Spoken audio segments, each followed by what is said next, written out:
Hey everyone, in today's video, I'm going to show you how to accept returns in eBay. First, if you want to accept if you're wanting to allow a return onto your listing products onto the listings page, scroll down to the bottom and you'll find here the word preferences.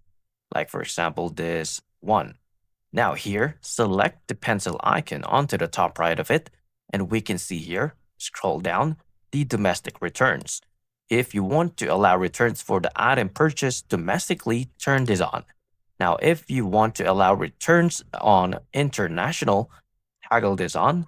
And then all you need to do is to have a allowed and return shipping, paid day, and also a refund method. Like for example, I'm going to allow 30 days and free for buyer and you pay. And also onto the refund method is the money back or replacement. You can also do this the same thing onto the international returns and select the done button onto the top right.